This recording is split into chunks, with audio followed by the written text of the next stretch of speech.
Hello students, स्वागत है आप सबका वर्कशॉप कैलकुलेशन एंड साइंस की ऑनलाइन क्लास में। जैसा कि आपको पता है, लास्ट क्लास में हमने एक नया टॉपिक शुरू किया था, सेंटर ऑफ ग्रेविटी, गुरुत्व केंद्र, जिसके बारे में हमने चर्चा की थी। इसके इंट्रोडक्शन के बारे में हमने देखा था कि किसी वस्तु पर गुरुत्व केंद्र वह बिंदु होता है जिससे होकर उस वस्तु का समस्त भार कार्य करता है, चाहे वस्तु किसी भी स्थिति में हो।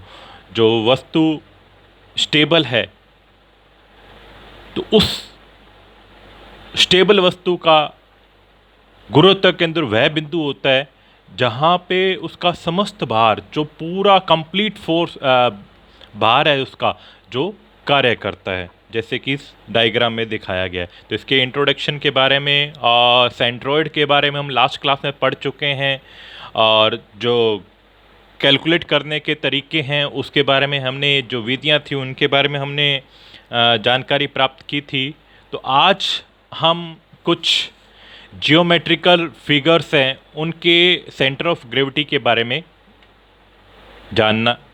जानेंगे। तो देखते हैं क्या क्या होते हैं इनके सेंटर ऑफ ग्रेविटी, क्या क्या होती है, गुरुत्व केंद्र क्या होते हैं, कुछ जो ज्यामितीय आकृतियां हैं उनके।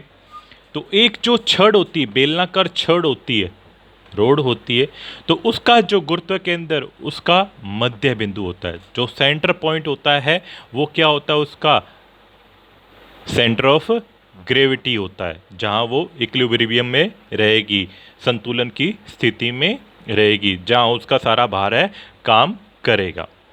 फिर बात करते हैं वर्ग, आयत, समांतर, चतुर्भुज। इनका जो गुरुत्व केंद्र होता है, जो इनके विकर्ण जहाँ पे एक दूसरे को कट करते हैं, या यूं कहें जहाँ पर एक दूसरे को विकर्ण मिलते हैं, चाहे वो स्क्वायर है, आयत है, रेक्टेंगल है, पैरेललोग्राम है, समांतर चतुर्भुज हैं, जो इस तरह की आकृतियाँ हैं, उनका जो सेंटर ऑफ ग्रेविटी होता है, जहाँ पे उनके विकर्ण एक दूसरे को मिलते हैं, तो वो उसका क्या होता है, सेंटर ऑफ ग्रेविटी होता है।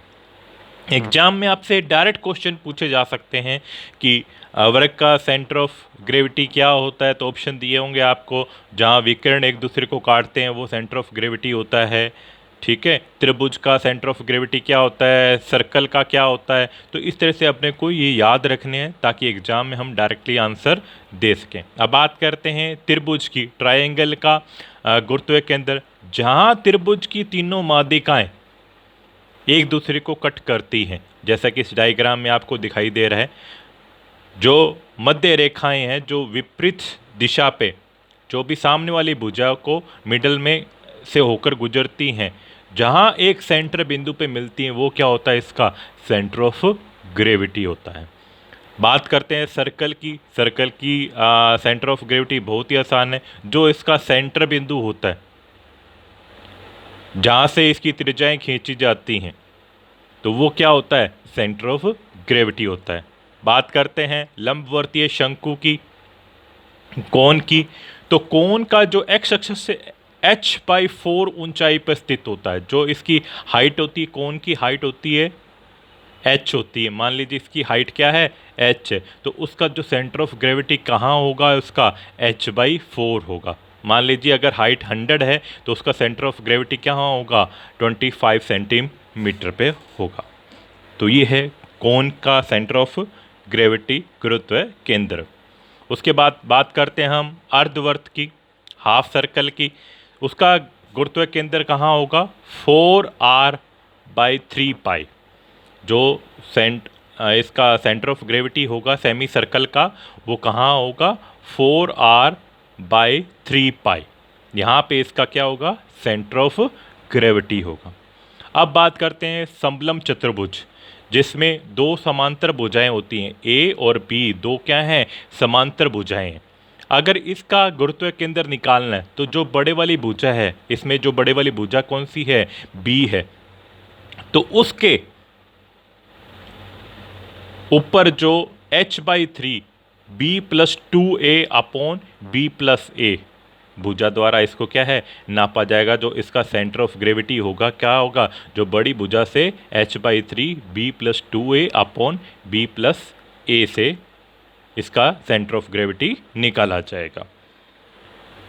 नेक्स्ट बात करते हैं calculation related to centre of gravity, गुरुत्व केंद्र से संबंधित गणनाएं। अब कोई भी हमें आकृति दी हुई है तो उससे संबंधित हम सेंटर ऑफ ग्रेविटी की गणना किस तरह से, कैलकुलेशन कैसे करेंगे।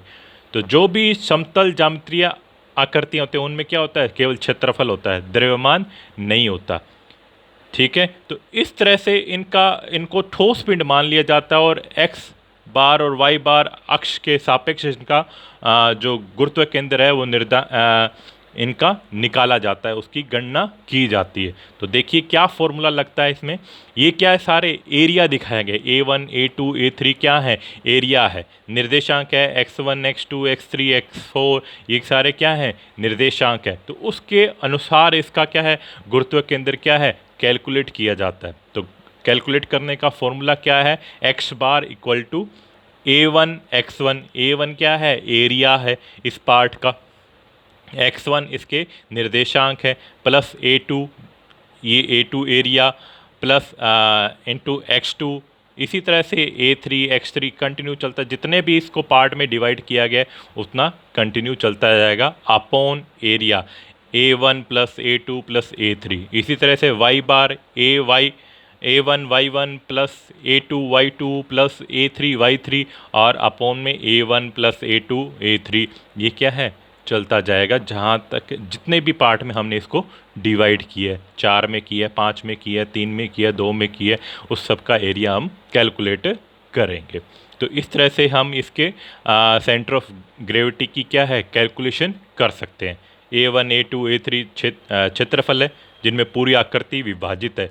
ये पूरा जितने भी क्षेत्रफल में आप विभाजित करोगे, इसको 4 पार्ट में करोगे, 5 में करोगे, 6 में करोगे, उतनी ही कैलकुलेशन अपने को करने, उतना ही क्षेत्रफल अपने को लेना है। ठीक है, नेक्स्ट बात करते हैं अपन स्टेट्स ऑफ इक्विलिब्रियम, संतुलन की अवस्थाएं। अब कोई भी वस्तु है वो संतुलन में कब कही जाएगी, जब उस वस्तु पर कार्य करने वाले सभी बल का परिणाम क्या होगा, शून्य होगा, जीरो होगा।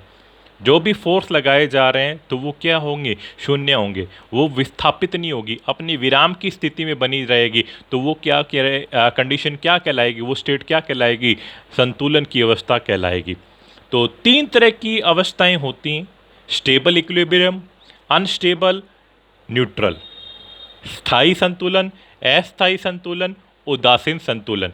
जैसा कि आपको डायग्राम में दिखाया गया है, ये एक कीप है, फनल है, या कौन मान लीजिए, कौन तो इस तरह की नहीं, थोड़ी स्ट्रेट होती है, सीधी होती है, तो ये फनल ही है।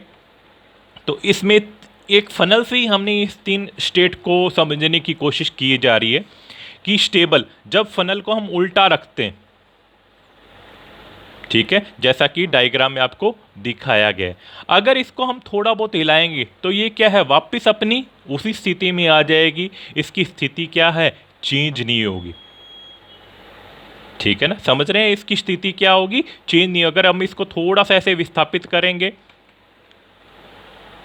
तो ये वापस अपनी स्थिति में आ जाएगी। या मान लीजिए एक टेबल पे कोई बुक पड़ी है, अगर उसको हम थोड़ा सा उठा के वापस छोड़ें तो वो वापस अपनी पुराने वाली स्थिति में आ जाती है। तो इस स्थिति को क्या कहते हैं, इस अवस्था को क्या कहते हैं, स्थायी संतुलन कहते हैं, क्योंकि उसकी जो स्थिति में कोई भी चेंज नहीं हो रहा।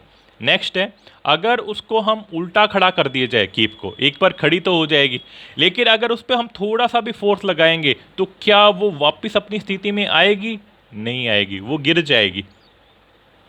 यस और नो, जब उस पर हम थोड़ा सा भी फोर्स लगाएंगे तो वो अपनी पुरानी स्थिति में वापस नहीं आएगी, वो अपनी नई स्थिति में चली जाएगी, तो वो संतुलित नहीं है। तो इसलिए उसको बोला जा रहा है अस्थायी संतुलन। ठीक है, नेक्स्ट है न्यूट्रल या उदासीन संतुलन। अगर अब कीप को हमने सीधा रख दिया है, ऐसे खड़ा नहीं किया है, उसको सीधा रख दिया टेबल पे, तो अगर हम उसको अब हिलाएंगे तो वो ना तो पुराने वाली स्थिति में आएगी, अब पता नहीं वो कहाँ जाके रुकेगी।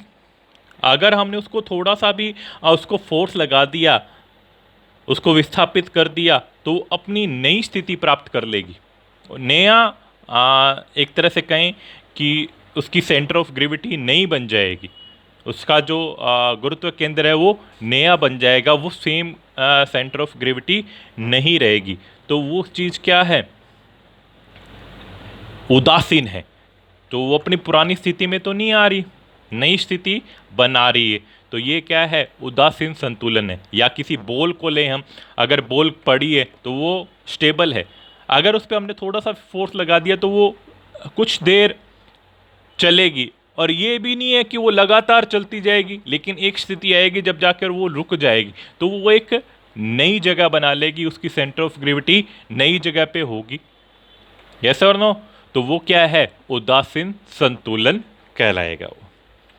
नेक्स्ट बात करते हैं संतुलन की शर्तें, कंडीशंस ऑफ इक्विलिब्रियम। अब संतुलन की 3 शर्तें हैं। जब भी वस्तु पर कोई बल कार्य कर रहा है तो उसके क्षैतिज घटकों का बीजगणितीय योग क्या होना चाहिए, 0 होना चाहिए। जो समेशन है, जो सभी जो उस पे बल लग रहे हैं क्षैतिज घटकों पे, जो उसके ऊर्ध्वाधर हॉरिजॉन्टल जो फोर्स लग रहे हैं, ठीक है, तो उनका बीजगणितीय जो उनका टोटल है वो क्या होना चाहिए, 0 होना चाहिए। इसी तरह से जो लंबवत वर्टिकल फोर्स लग रहे हैं उनका भी बीजगणितीय योग क्या होना चाहिए, 0 होना चाहिए। और जो वस्तुओं पर लगने वाले बलों का आघूर्ण है, मोमेंट्स है, तो वो भी क्या होना चाहिए, 0 होना चाहिए। तब वो वस्तु क्या होगी, संतुलन की स्थिति में होगी। एक मैंने एक एग्जाम्पल लिया है, जैसे कि हम ये लगभग पार्क में देखते हैं, ये ऊपर नीचे वाला एक अप एंड डाउन वाला एक गेम होता है, झूला होता है, जिस पे हम बैठते हैं और एक दूसरे को संतुलित करने की कोशिश करते हैं। तो ये सारा क्या है, सेंटर ऑफ ग्रेविटी का ही खेल है। सारा इसमें क्या है, सेंटर ऑफ ग्रेविटी ही लग रही है। ये भी संतुलन करने की एक कंडीशन इस पे अप्लाई हो रही है। ये कुछ एग्जाम्पल्स हैं जिनको हम डेली लाइफ में देखते हैं, आसपास देखते हैं।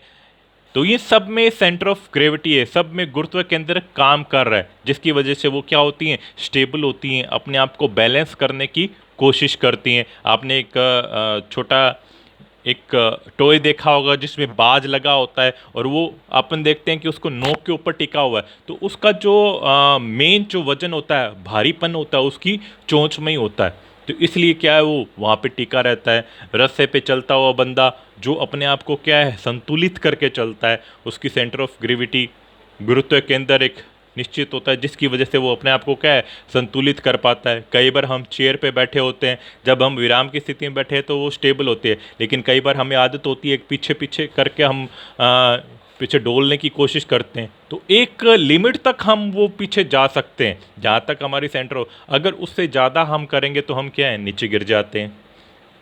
ठीक है, ये एक एलिफेंट दिखाया गया जो बॉल पे अपने आप को क्या है, संतुलित कर रहा है। या छोटे होते हमने एक पत्थर को, एक के ऊपर पत्थर रखकर संतुलित करने का गेम खेलते थे। तो ये सारा क्या है, सेंटर ऑफ ग्रेविटी है। इसमें सब में क्या है, गुरुत्व केंद्र का ही कारण के कारण ये क्या है, सारे स्टेबल हैं।